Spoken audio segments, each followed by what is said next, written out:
you very much for asking. Okay, and proposition 1, over to you. Thank you.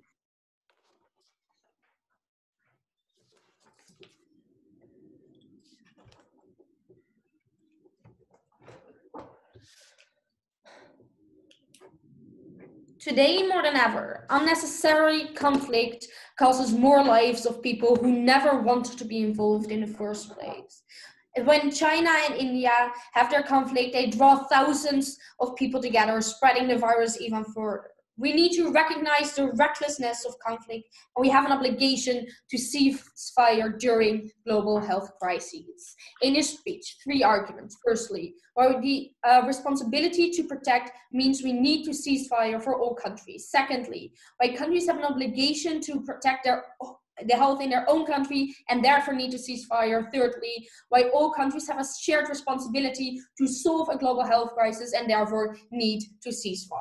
But before that, the setup in today's debate. What does a global health crisis look like? We think it has 3 defining characteristics. Firstly, it is an immediate threat to the health of the overall population. Secondly, it is extremely contagious and is likely to be spread throughout the world. Thirdly, it has a high death toll. Examples of present and past global health crises include the coronavirus, the Spanish flu, or the Black Plague that killed 2/3 of Europe in the Middle Ages. What is this debate then about? We think this debate is about instigating conflict. So, for example, Israel bombing Gaza, China invading Hong Kong. This debate is not about you as a country defending yourself. If an other country attacks you, it's you not instigating conflict in the first place. Secondly, we think this is a purely principled debate. This debate is about the morality of needing to cease fire. Let's move on to my first argument. Why we have the responsibility to protect means we need to cease fire.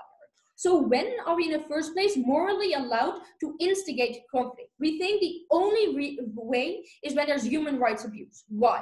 Because we recognize the sovereignty of other states and therefore allow states to do what they want. However, at the moment there's a human rights abuse, we think we have the obligation to protect those people. This is why we would have intervened in Rwanda. Okay, but before you then intervene, you do need to make a weight between the necessity and the amount of people you're likely to help and the potential consequences of you instigating that conflict. With the global health crisis, that changes. Why? Because due to that crisis, we think instigating conflict always leads to more death. Why? 3 reasons. First, there's simply a lot more infections. People live in barracks, soldiers live very close to each other and often have a lot of contact with each other and civilians. For example, in World War I, in the trenches, the Spanish flu in its own killed more than 20 million soldiers. Secondly, we think you bring the virus to other states. At the moment you invade another country, you're likely to spread the virus there even further. But thirdly, you lose out on unnecessary resources.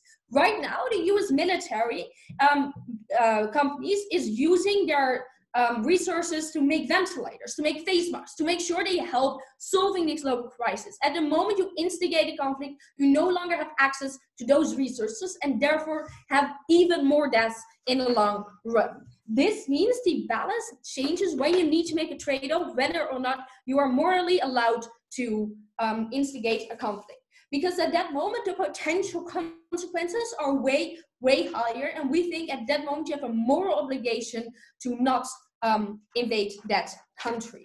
Secondly, we think we have an obligation to protect the health in your own country. We think states need to prioritize their own citizens. Why? Because the whole reason they have power, the whole reason they're able to control the military and have a conflict in the first place is because citizens put them in power and therefore allow them to make those decisions. That means the state should always prioritize the need of its citizens at its first basis. Why does this then mean we need to cease fire in order to protect its citizens? We think for the same reason as we bring infections there, at the moment you have a lockdown in your own country and you would like to start up, you bring it back again.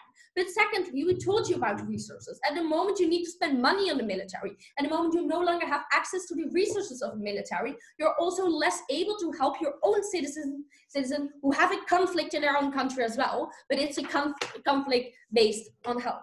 But thirdly, the citizens simply have access to less information about disease because the media is more likely to focus on this conflict as well, because there's a lot of going on in other parts of the world.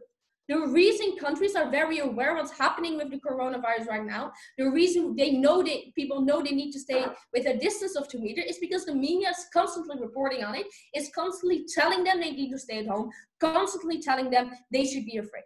And the moment you lose out on that media attention, you lose out on people feeling the necessity of social distancing themselves, of helping themselves. We tell you at that moment, the state no longer prioritizes their own citizens.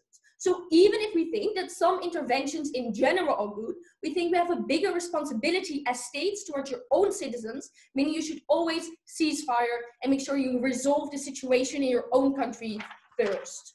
Third argument, on how countries have a shared responsibility to solve a global health crisis and therefore need to cease fire.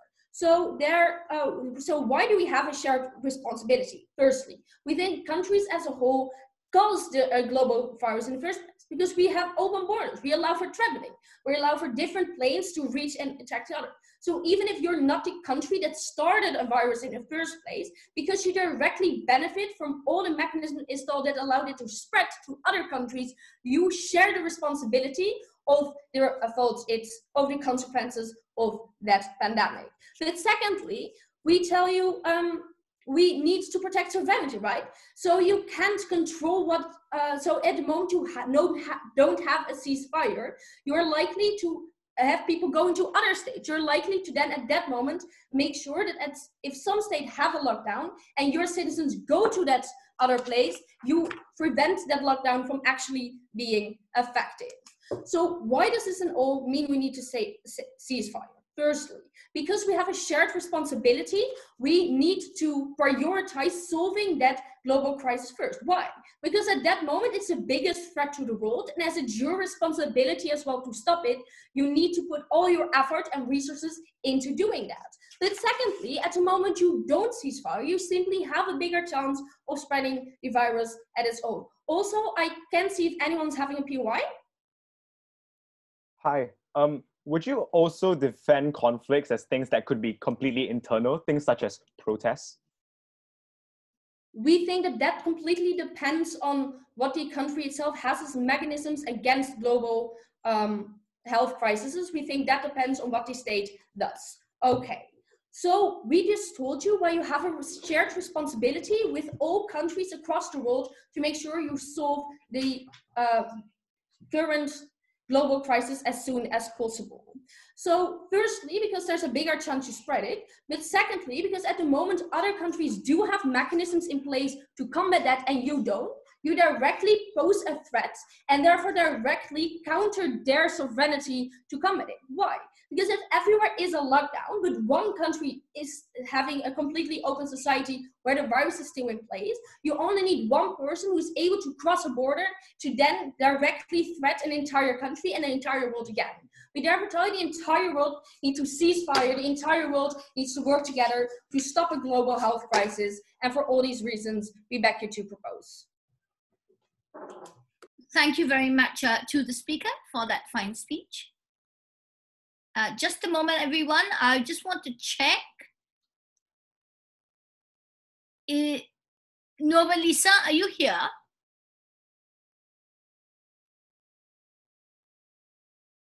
Hi. Nova Lisa?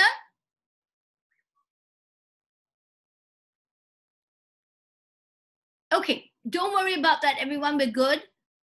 Thank you very much for the first speaker's speech. It's my pleasure now to invite the second speaker for the start of this debate. So first, opposition. Over to you, please. Thank you. Give me a second. Thank you. Let me get the timer. No worries.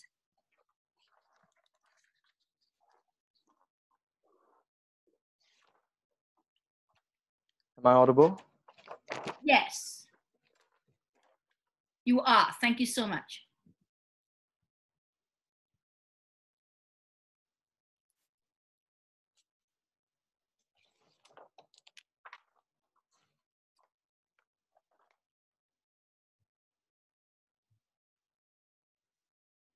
Madam Speaker and panel, I think that government dropped the ball in this debate. This was about their burden to prove that all conflicts, not just a specific conflict, could be unjustified in war. We say, sure, maybe some conflicts are justified in war, but they had to prove why in every instance, in every circumstance, they were willing to ban any conflict from occurring.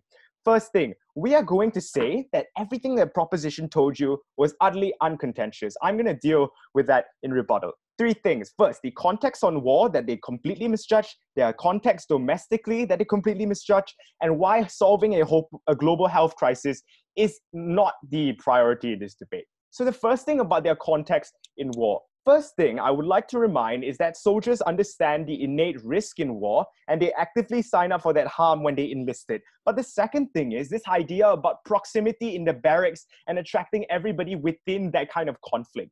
Okay, in a health pandemic, I struggle to understand why exactly a government would be ridiculous enough to put soldiers in cramped barracks, to have them exposed with not proper sanitation measures. I think even if it were to occur, you get things like social distancing, you get things like health, like masks, right? And like sanitation. I think these people will be properly offered onto that kind of information. I also think that why do I even need to send men in the first place? We question the principle that warfare has to be manned. United States uses drones every single day. That in of itself, we then beg the question, if it were possible to not use men, would the proposition still be against conflicts in the first place? Second thing, their context domestically. They say that individuals need to be safe. We understand that if the coronavirus is out there, assuming that the virus is already occurring, I don't understand why individuals aren't allowed to make that dignified choice in order to weigh out whether they are at risk or not, whether they want to put themselves at that risk. Notice that the state, by the way, already allows individuals to be put at risk willingly. We allow things like smoking, we allow things like drinking, all of these things that are fatal and terminal that the state completely allows and voids. And the final thing about the global health crisis, we think, okay, yeah, we allow immigration, but at the point by which you have citizens within your own country that deserve the priority of the government or their own right to fight, we don't understand why that overweighs that. We think we can still enforce lockdowns, we can still support all measures to contain the coronavirus and instances like that. But the debate was never about the number of lives saved. It was about whether some instances there is a moral obligation for individuals to act. Okay, now to my substantives. This is not just a militaristic intervention. This is about the ability to advocate for your own rights. Fighting for your ability to intervene in conflicts where both internal and external, you believe you have to defend the priorities of the state, which we agree are its people. We think that the government motion says that they have to defend all the countries. We just have to prove in one instance. If it is possible, then we win this debate. We're going to do that in two prongs. We're going to prove it that each country is different and they have different moral obligations to that avail. Okay, we say that it includes conflicts like the George Floyd protests, like the Hong Kong protests. We don't think that war is necessary per se, but that certain interventions have to be warranted. Now, what constitutes moral obligation and why is it different from state to state? This is the first point. Government responsibility is to protect its citizens, right? We understand that there is a moral responsibility to maintain the welfare of your own citizens. But what moral obligation does not necessarily mean is that we do what's best for everybody. That's never been the case in any instance. That's why governments have been engaged in wars in every state, right? Because we understand that the priorities of ourselves are more justified. We think that maybe it's not justified to destroy another country, but it's about striking. So the first thing about how exactly conflicts may be different and require different sorts of intervention. First thing, conflicts may be time sensitive. So ceasing conflict means that their side would actively endorse things that like unmanned drone strikes, like no rescue missions to engage in conflicts in the Middle East. We say that countries don't just have conflicts with one another, they have conflicts with groups in other nations. So a country can be engaging, for example, the United States and the fight against ISIS, or like the fight against Bashar al-Assad in Syria. All of these things mean that at certain points of time, The other side would rather you, let's say you have a soldier who is kidnapped or a member of your certain battalion, when Hamas is knocking on your doors, you would rather cease conflict because you feel like you have a moral obligation. We felt like they had to prove to us why exactly they wanted to defend this idea that you have to respect a moral obligation when we damn well know that certain groups in this world won't. Please tell me why it would be better or more morally obligative for you not to destroy ISIS. Second thing, about how you can take advantage of the situation to achieve greater good. There is a reduction of death that can happen in a coronavirus period. Notice the fact that drone strikes are always hampered because of the fact that we don't know whether individuals who are in ISIS strongholds are themselves or whether they are ISIS members indeed. This becomes so much easier the moment by which you can know that every individual is in their houses, and you can take time to properly track which houses to bomb and threaten with an instance of a drone strike. Warfare becomes so much easier. We don't risk the amount of men involved in that conflict, and also we can hamper ISIS without secreting that kind of benefit. Notice that this benefit means that you allow significantly less harm for these individuals to perpetrate on a mass scale. Please explain to me why that is morally unjust. First, I'll take a POI if you have one. Okay, no POI.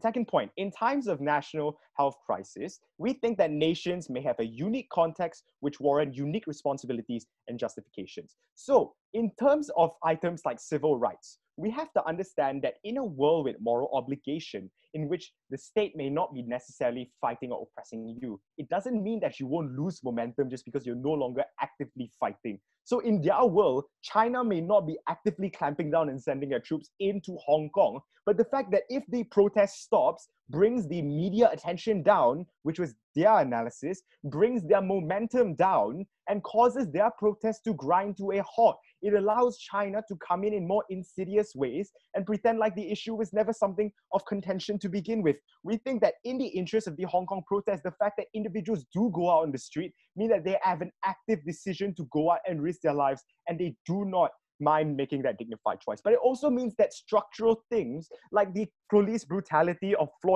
George Floyd, this means that the protests that you lead, the conflicts that you create as a state within that state, means that you are able to lead to arrests being made. They arrested Derek Chauvin within 4 days only because of the pressure put on Minneapolis by these protests. It's already protected time. But the final thing is, I think that individuals can participate in the conflict, even if the worst case, that they sacrifice things like their own personal livelihood, right? We have to understand that conflict was never something that was hampered by the addition of pandemic.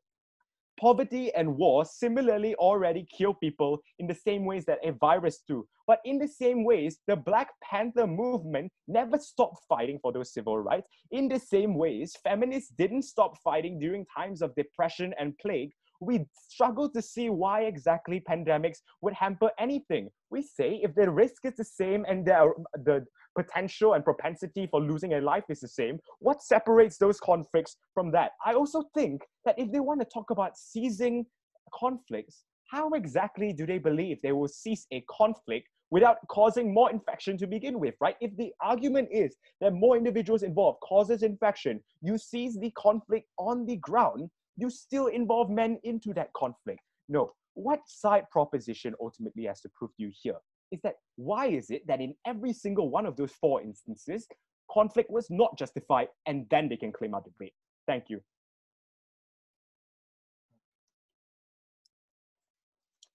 Thank you very much to the speaker for that fine speech. It's now my pleasure to invite to the response from the second proposition speaker. Hear, hear.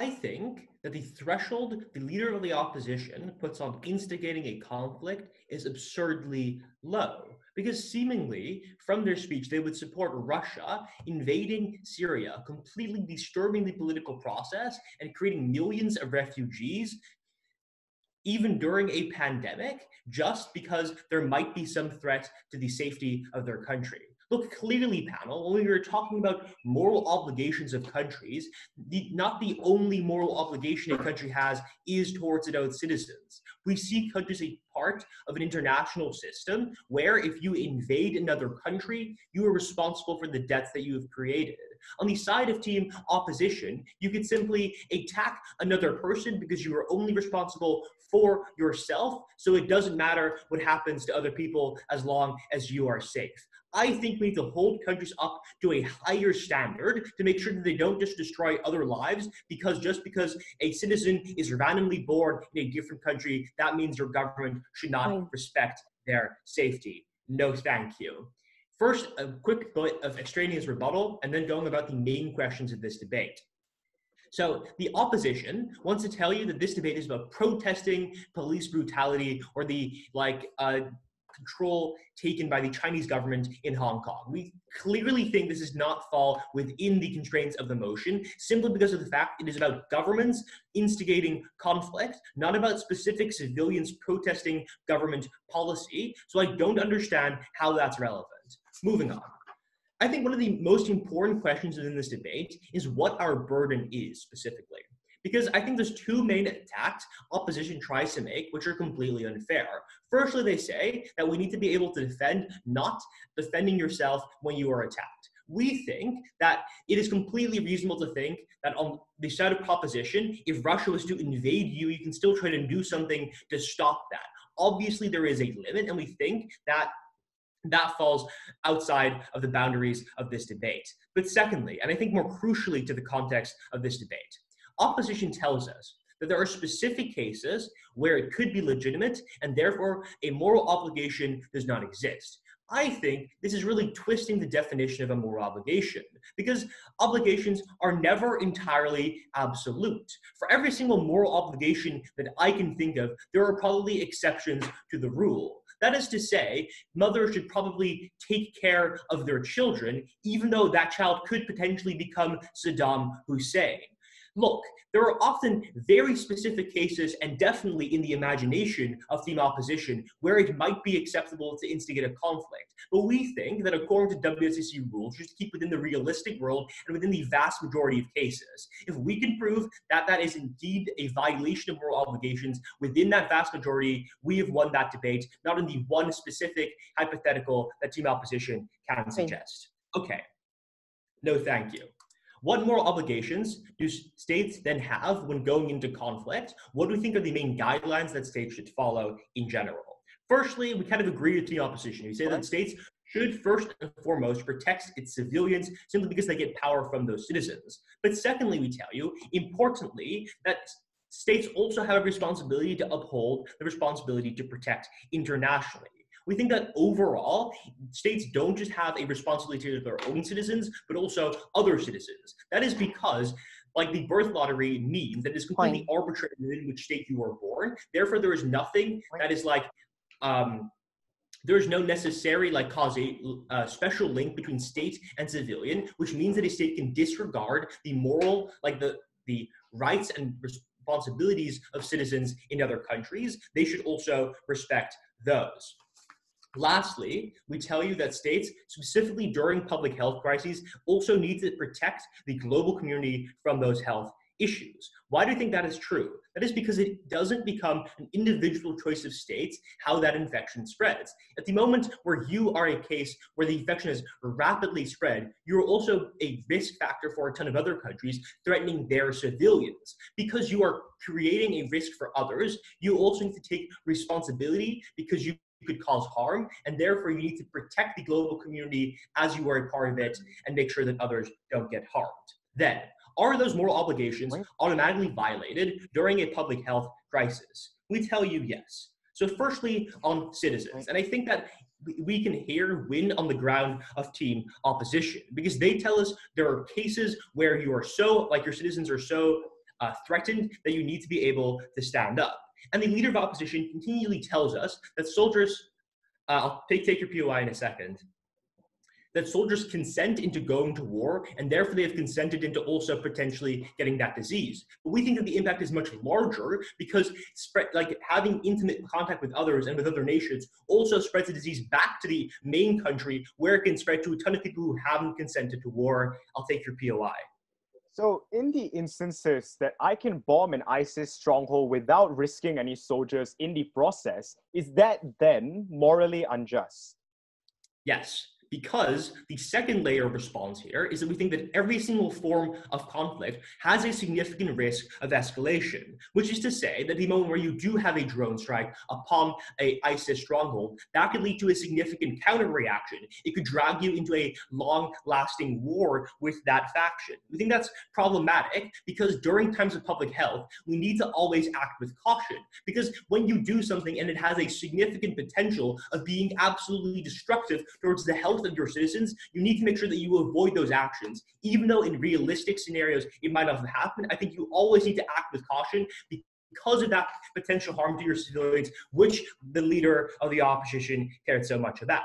But we think that outside of that, countries also have a responsibility to protect people within other nations. Why is that violated at the moment where we have a public health crisis? We think that largely the R2P comes from the fact that you need to be able to prove that a state of anarchy for that nation for a short period of time is preferable to the current government in power oppressing people's human rights through crimes against humanity. We think that the problem during public health crises specifically is that at the moment where you do take that governments are so much more important during those specific crises. We think that you need to be able to have a powerful government to control the movement of people, get massive people, get ventilators to hospitals, because otherwise millions of people will die. Because of that, the risk of destroying a government in an intervention is so much higher that we think that it is never legitimate to take that risk when you do so, because you could create significant harm for the people involved. So because of that, we think that you fundamentally violate the responsibility to protect other people within the nations when you try to intervene for humanitarian reasons during a public health crisis. Thirdly, and I think perhaps most straightforwardly, the moment where you do intervene in another nation, I think it is you also create a massive harm to the international community at large, because you're creating massive risk factors for disease spread. And we think that this is really significant for this debate, because you create harm outside of the tensions between two nations, which they could have potentially instigated. When you start a conflict with IS, you're not just harming IS and your soldiers, but you're also creating harm for the rest of the international community. Because of that risk of escalation, if it does go into a full-out war, or if there is a response from the faction that you are attacking, that can lead to massive moments of interaction, which create risks of infection for other nations simply because there's more interaction between people, but secondly, drain necessary resources, which could have been used to prevent that public health crisis. We talked to you about Lockheed Martin and Boeing, resourcing their normal military equipment to make ventilators and masks. At the moment where you are invading, that is no longer possible. So because of these risks to the international community, to your own citizens, and to the country you are invading, you cannot do that during times of public health crisis. Thank you. Thank you very much to the speaker for that fine speech. And now we move to the response from the second speaker of the opposition. Hear, hear. Hi, I'm just going to turn on my light. Really, no worries.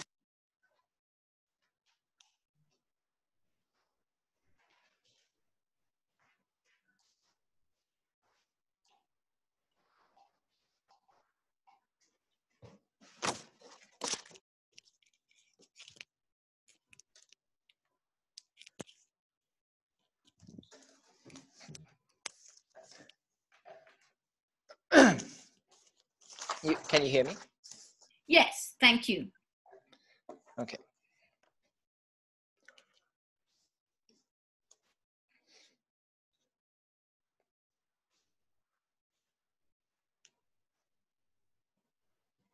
Panel, I quote second prop verbatim. Moral obligations are never absolute. Why then side of proposition, are you suggesting that all countries have a moral obligation to cease conflicts during a global health crisis? Why is it that they were the side to tell us that moral obligations were never absolute when they were the ones who were imposing a blanket policy that applied to every single country in this world without exceptions? That was a fundamental contradiction in their analysis that we must consider. First, I think it's just very clear to note that the vast majority of their substantive is not what this debate is about. So we think, right, by virtue of just meta debating, this is not a debate about how some countries may be reckless. We think in a lot of instances, your interventions may be unjust. We think in many instances, it is morally not a good thing to invade other countries. We think in many instances, it is not justified for you to carry out certain forms of conflict. But we do not think this is the debate, because this debate is necessarily about whether or not this is a blanket policy that applies to all instances. So literally, if we can prove to you one instance in which this moral obligation does not apply, we think we take this debate. That was what they never wanted to contend with, which is why all these arguments about things like how you can recklessly spread your virus throughout your population, about whether or not this will lead to a decrease in military spending, were all generic analysis that never wanted to contend with the spirit of the motion, which is whether or not this was something absolute that applied to all countries in all instances. We're very, very proud to oppose. Right? A few other things they wanted to talk about is that they said, look, Jerome POI'd and said, what if we're able to, send a bomb and drop it on ISIS in which there's no spread of the virus whatsoever. To that, they said, we lead to an escalation of violence and thereby more people get infected. First, this is a huge logical leap, right? But more than that, what if that doesn't happen? What if we can make calculated risks and thereby be able to plan out our attacks against ISIS? Is it then justified? Why is it that they would say that in all instances we would have a terrible military intervention? Is not something that I can comprehend in today's debate. They furthermore said in their first speaker that, some countries have the justification to be able to intervene only when there's huge human rights abuse. All right, having that concession in mind, in a world in which there's a currently going on global health crisis, and if a country is indeed carrying out huge human rights abuses, is that then a justification to go and invade?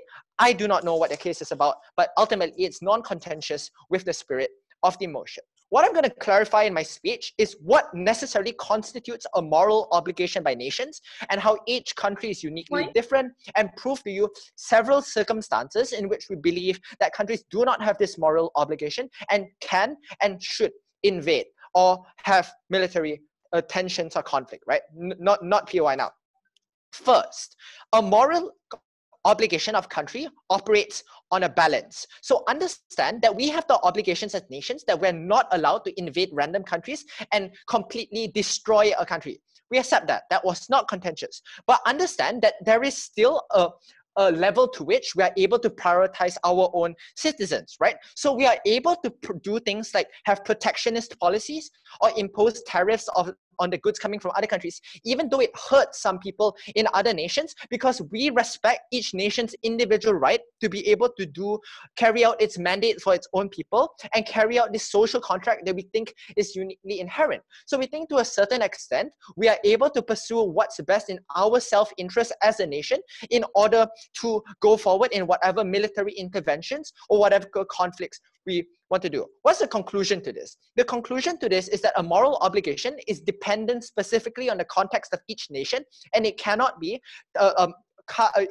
dealt with by a blanket policy as side of proposition would put to you.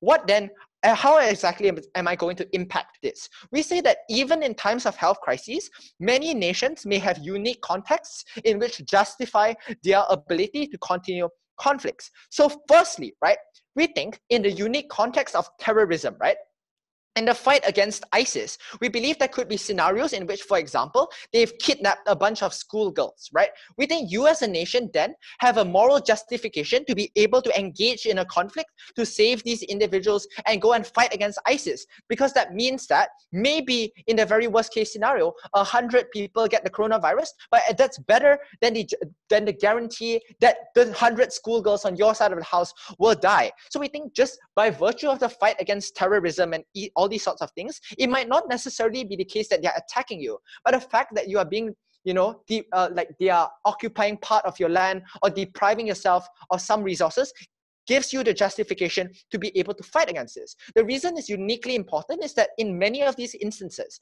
it's time sensitive. So delaying it to wait after the virus has ended means that your citizens are literally going to die. But we think furthermore, the moral contract and duty to you have your citizens justifies this. But secondly, right, notice another context. Imagine Palestinians who need to fight against the tyranny of living in Jewish settlements, right? Even though Israeli troops and the IDF might not be necessarily cracking down on them, we think the suffocating chokehold of the Gaza Strip in and of itself can, in some instances, justify, even during a global health crisis, that they do not have this moral obligation to remain, remain without any sorts of tensions. We think that justifies it because some of these instances are able to illustrate the unique context in which certain states operate and justify their actions, right? It may be the case that coronavirus or other health pandemics may be terrible things, but in its evaluation by certain states, it may be the case that the suffocating chokehold that Israelis put upon Palestinians is far worse than the impacts of spreading the coronavirus. They cannot have a blanket policy. Thirdly, maybe in Hong Kong is another instance, right, in which we need to recognize that individuals are willing to go out in the streets even after lots of news that this coronavirus is very contagious. I think that justifies it in and of itself because the choice that they took in order to protest shows the extent to which they feel the harms of China's encroachment and how angry and desperate they are. We say in those instances, they have to tell us why in all these instances of oppression, we are unable to engage in conflict and liberate ourselves from the shackles of oppression. But note uniquely, right, that on their side of the house, they also have to exclude all forms of intervention that are also non-military. But before 7, yeah. The motion literally says all countries. Therefore, groups inside countries such as protest aren't part of this debate. Can you engage with the material that came out of my second speaker? Look, I literally told you a bunch of countries. Like Palestine is a country, guys. Like Hong Kong is a country and who they want to fight against, right? But even more than that, it's like even in the Syrian war, right? Under their side of the house, in which we have the Russians propping up Bashar al-Assad and continuing to prop up his chemical weapon regime, we think under their side of the house, they have to say that US has a moral obligation to pull out. We do not think that's the case. We think we also have in certain instances the ability to want to fight back, right? But no, they also have to exclude all interventions, even ones that don't use humans, right? And this removes all their arguments about the harms to soldiers contracting the virus whatsoever. I think what this necessarily proves is two things. Number one, that each country has different priorities. That maybe you have a chance of contracting, maybe some people will get the virus, but at least we have other priorities that we consider. For example, the guarantee that ISIS will kill all of the people and us as a nation need to fight back to prevent that, right? But secondly, that each country can best evaluate the decisions it makes. So maybe it can evaluate the effectivity of each intervention, and maybe the point at which COVID is rampant means maybe that we're able to have better the fight against terrorism. For all those reasons, they very much proved our arguments in this debate, that moral obligations are never absolute and they should be evaluated on a case-by-case basis. We're very, very proud to oppose.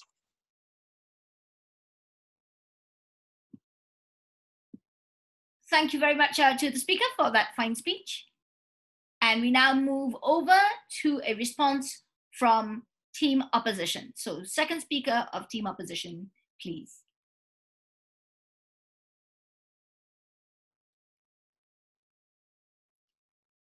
Oh, I beg your pardon. I am so sorry. Third speaker of Team Proposition, please. Yes, thank you. Yeah. Apologies. It's okay.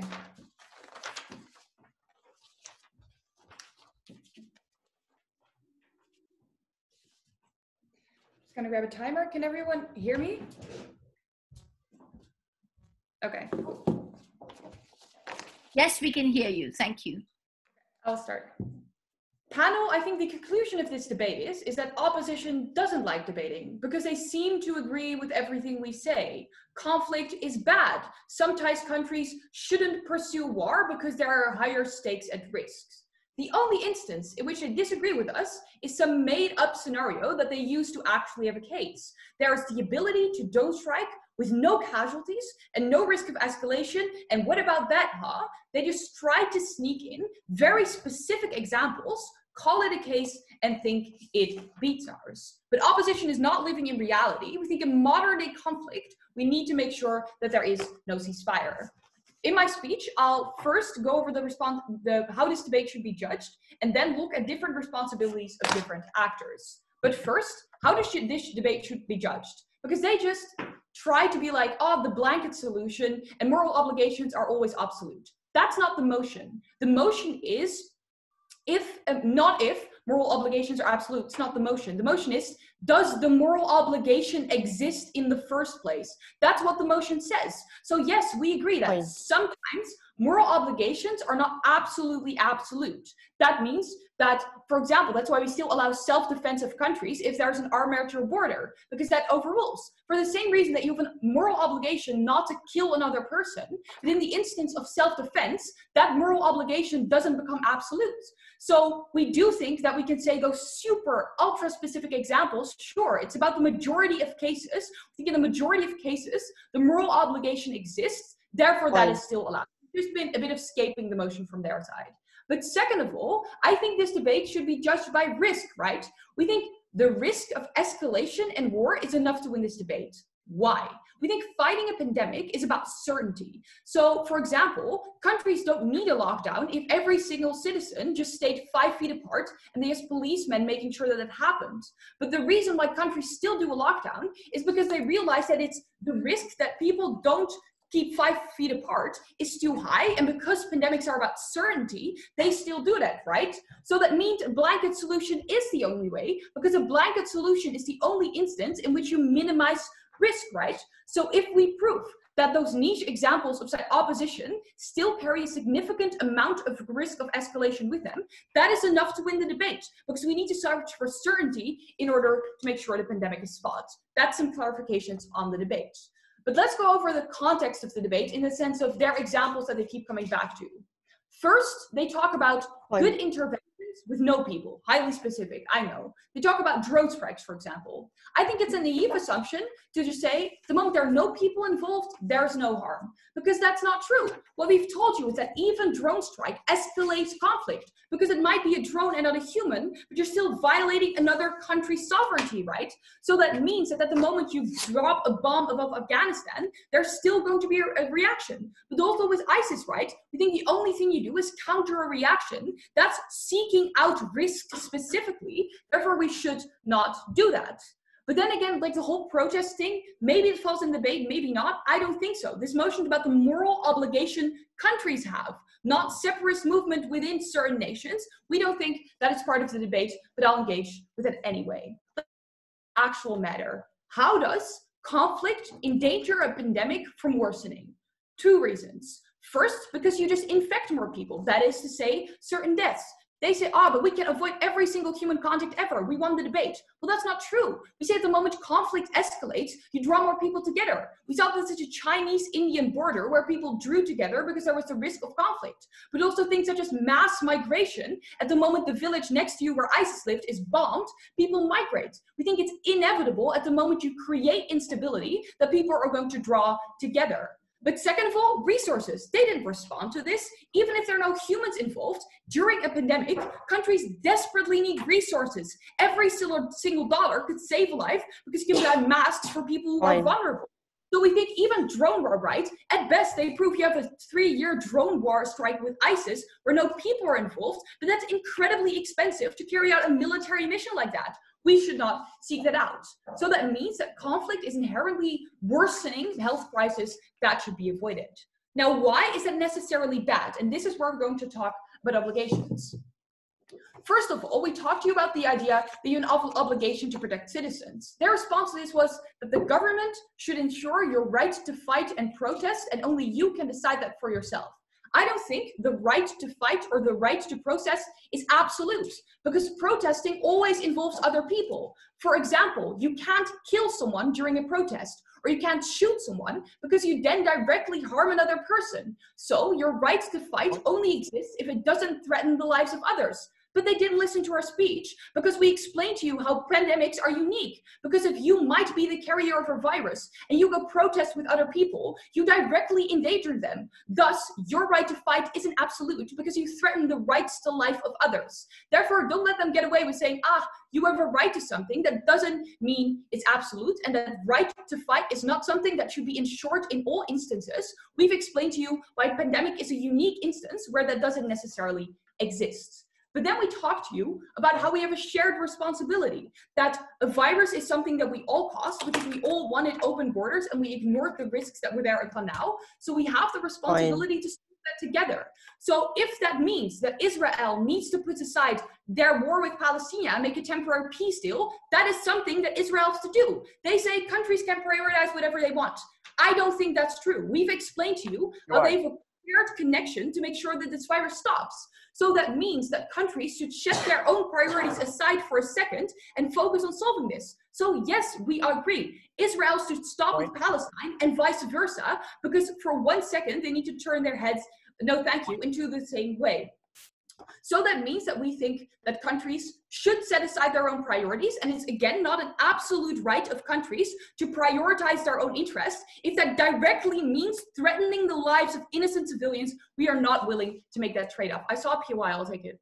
So Israel doesn't only need to engage in conflict to harm the lives of Palestinians. Israel can cut off supply lines and sanction countries. Yeah, I think that falls under this motion. So why is it then that they are still allowed to do these things? I know, I heard your PY.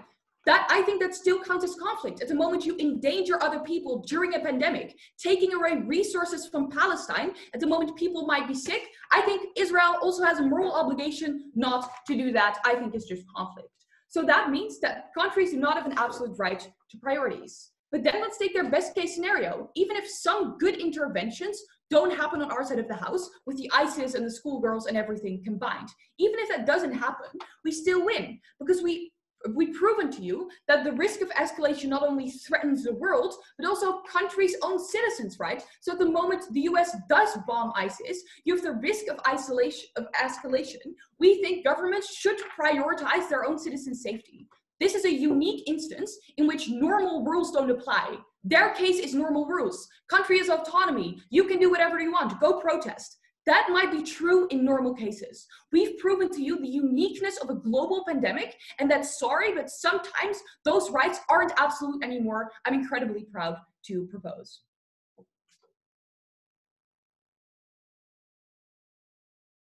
Thank you very much to the speaker. And now I invite the final of the substantive responses from the third opposition. Yeah. Testing, can you hear me? Yes, thank you.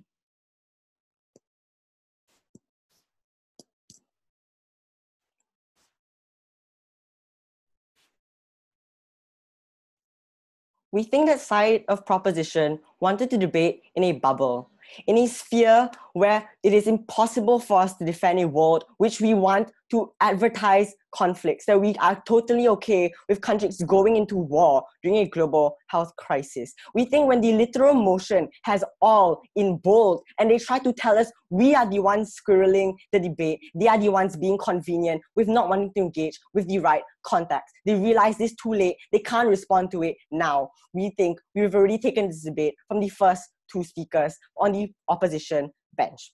Before I move on to my issues, I have several levels of rebuttals for what the proposition team told us.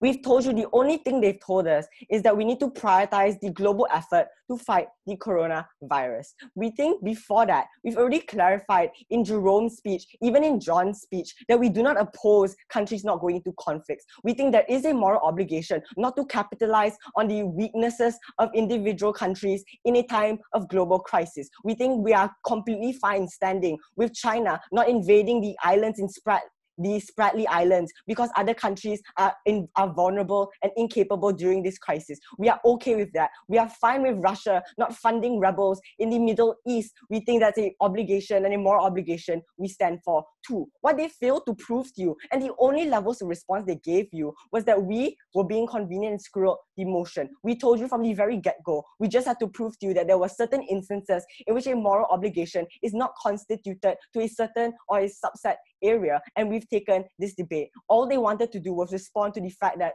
our respond to the fact that we only wanted to defend certain scenarios in the first place. That was the first downfall from the very first speech of the proposition bench. Moving on to issues where I have 6 levels in the main issue, which is whether or not there is a risk assessment. And even in instances where there is a risk in the global health pandemic, why in cases that we've brought to you explicitly on our side, why those are interventions and conflicts that are justified. We think, number one, we agree that the coronavirus exists, but it's already a game of chance whether, number one, you're going to contract it, and another game of Russian roulette whether you're going to die from it. We think what we then have to clarify and contest with is look at the instances in Yemen where there are rebel groups actively taking more territory because of the vulnerable state the world is currently in. These are individuals that pose a direct threat to the lives of citizens on the ground. We think on a scale and a balance, coronavirus is less likely going to kill the individuals caught in the crossfire because, like they already wanted to tell you, the groups like Hamas, Hezbollah are not countries, and these are groups, these are people that do not conform to the moral obligations where you want to have a ceasefire. The only response they told to this was that, oh, we will have a counter proposal, that we will engage in instances where it's self-defense. We tell you this is not sufficient in so many levels. We think, number one, this means you have an extremely reactive policy in the first place. They are the side that's going to wait for ISIS to bomb you. They're going to wait for the rebels in Yemen to take more territory, the point in which is too late, and lives are going to be lost. We tell you we're completely fine with the country taking the first stance to eradicate the already weak like terrorist groups within these regions. These are the things they never wanted to defend with. They never wanted to tell you why it is so. That is unjustified on our side. Before I'm unsure. Okay. And then secondly, on why we told you protests are justified. We don't think it only applies to cases like George Floyd. In places like Hong Kong, look at the authoritative states in Africa, for example. The reason we told you why the ability to protest for your rights and the country cannot curb this down and cannot limit your ability to speak is because even though there's a global pandemic happening, what affects your life on an everyday basis? In America, it's literally the color of your skin. The inability for you to protest against the immense amount of racism is a direct threat to your life on a daily basis. The point in which the coronavirus is over. This is something that is overarching and infringes on your ability to live on a day-to-day basis. When the ability for Hong Kongers to have autonomy and democratic freedom and not fall into the hands of China again. This affects not only the individuals living during the pandemic now, but individuals in the future. Individuals that have to live under that regime. Individuals that have to live with immense amounts of racism. We think what this global health crisis uniquely does is allow for extremist states, we allow for terrorist groups, for authoritative states to capitalize on this, to oppress individuals further. They told us in instances where there's a human rights crisis, they think we should not intervene. We think in these very instances, we should intervene because the lives of these individuals are being impacted on a day-to-day basis. It is out of the control and easily solvable on this side, on our side of opposition. We think number three, when they try to push you on the idea of global responsibility, this is where we will explicitly respond to them. They told us that as a country facing a global pandemic, every country has a responsibility to collectivize and help. But at the very same time, they tell you that we then beg the question as to whether or not a country has full obligation in the first place. Should every country donate their masks and their ventilators, the point in which they have access? We think every country, we already told you, has the right to things like protectionist policies, the point in which are not actively causing harm to you. We think that if they want to run the case of global solvency, they have to also agree that every single country should have an equal stake in fighting the virus. Every single country should donate all their resources to the fight in the very first place that they never wanted to engage with.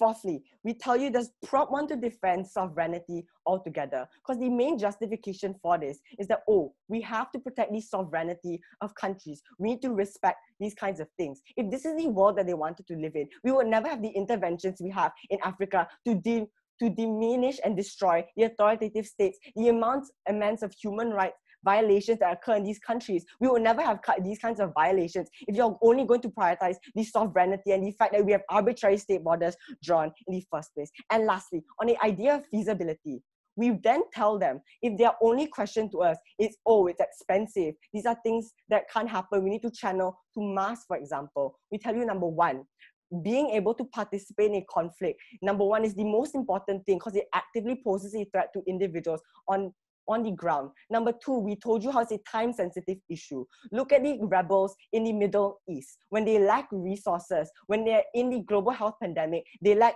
human capital too, because you cannot travel between state borders. This is the time to eradicate them now, and we have the means to do so, but this arbitrary, abstract moral obligation is stopping a country from taking the first step to destroy them. We think this is a literal matter of global security. If we can abolish or have a higher chance of destroying ISIS altogether, this is something that has been existing even before the coronavirus and something that could exist prevalently post-coronavirus. We think these are things that exist on their side. But on the idea of expenses, we tell you that number one, if their only problem is expenses and feasibility, in a world where we had that, then they have no case to stand for. But number two, assuming the more moderate stance that we do have limited expenses, we think that it is that there was no clarification or analysis to tell you why merely engaging in conflict means you have zero capacity to provide for the individuals on the ground. We think you have like your government spending, you have your like allocations of resources. We think we can easily just use the military budget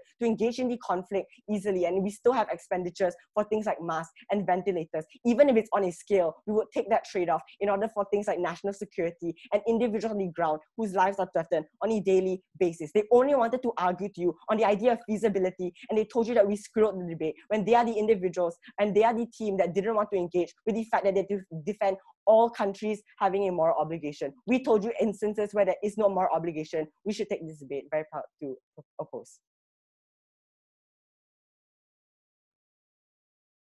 Thank you very much to the speaker for that fine speech. And now we move to the section of the reply speeches. I invite the opposition replying. Here. Hi.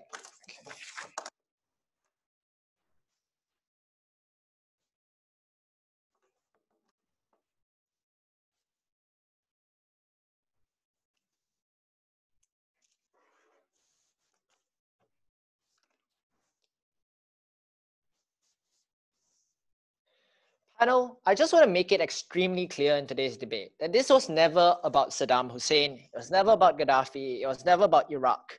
Because on both sides of the house, whether or not there was a health crisis or not, we think that's morally reprehensible. That it was never just to go into Iraq and try and get oil, that these invasions were never to be moral on both sides of the house. But this was a debate specifically about whether or not all countries ought to cease all their conflicts at a point at which there was a health pandemic or a health crisis.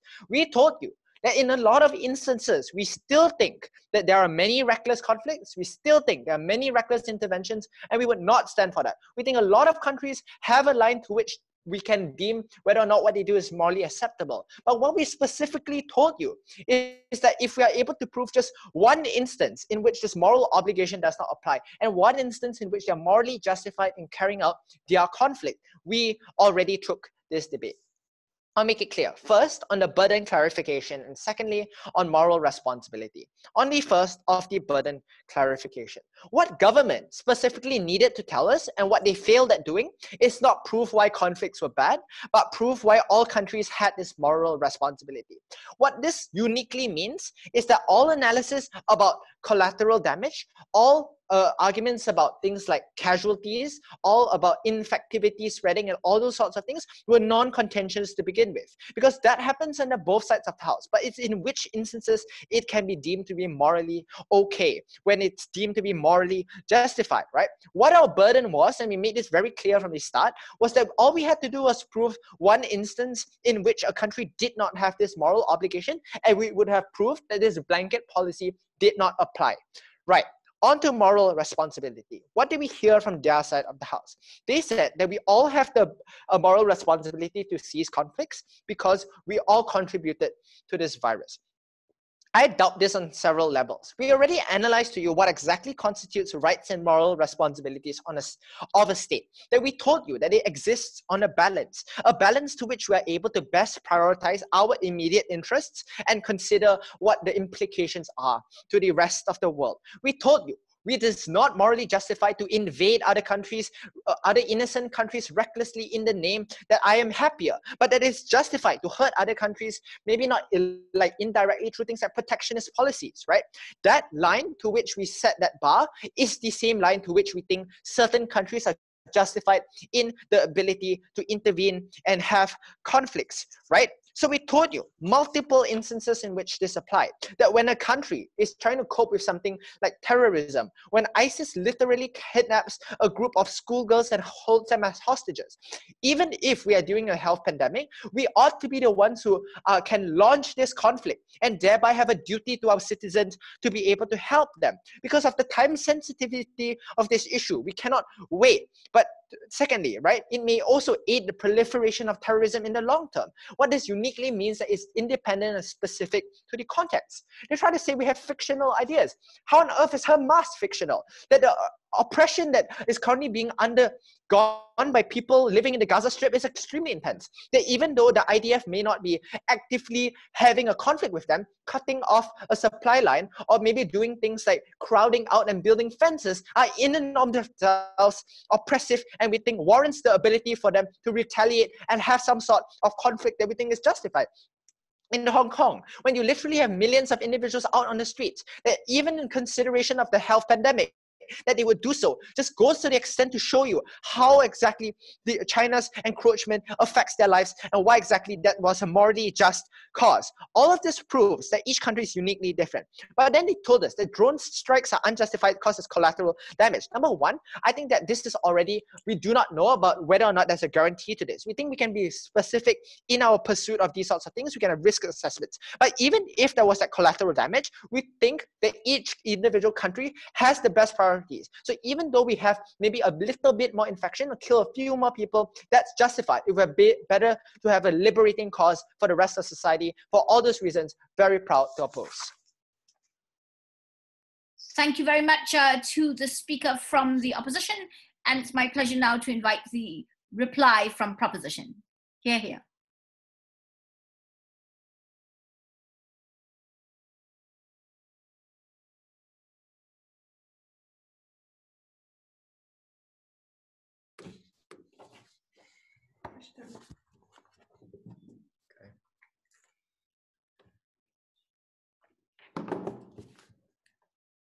I think that both sides in this debate have thrown around examples where conflict might or might not be justified. And I think this is a little bit confusing.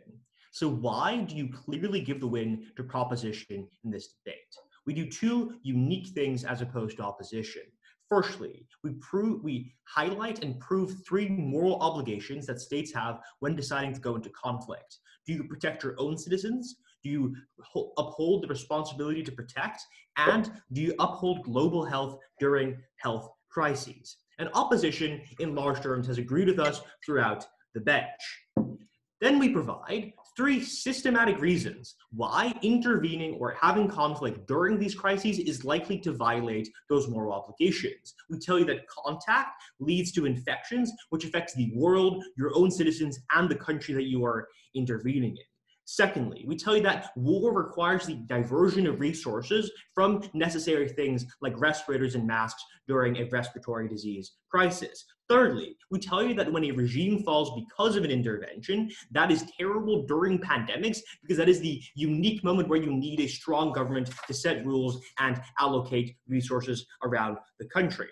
So how does Malaysia respond to that analysis? They say, look, we agree. Probably in the majority of cases, it's okay not to have conflict during crises. And then they list specific examples where that might not be true. Note panel, at this point of the debate, we have proven that in the vast majority of cases, it is thus immoral to have conflict during these pandemics. But we say, even if you accept those examples that they highlight, we think that there is always a risk of escalation. We think that that risk will necessarily violate obligations. A drone strike can lead to a war, which requires even more diversion of resources, and it requires boots on the ground, eventually harming your citizens, the world, and the country where you are present. During pandemics, because it is unpredictable, we must always remain cautious, and therefore we think that you shouldn't take those risks. So then opposition stands up and they say, what about a drone strike, which needs to be done right now, this minute, is extremely cheap, where there's no people that have to be together for that, and we know with absolute certainty that there's not a risk of escalation. Note panel, essentially opposition has narrowed down their entire case to a specific, ultra-specific, unrealistic example. Why is that one instance not enough to give them the debates? And I'm going to be a little bit nitpicky here, but the motion specifically states that all countries have a moral obligation. That doesn't mean, like opposition says, that all the countries have a moral obligation to stop all conflicts. And that's very important, because what does it mean to have a moral obligation?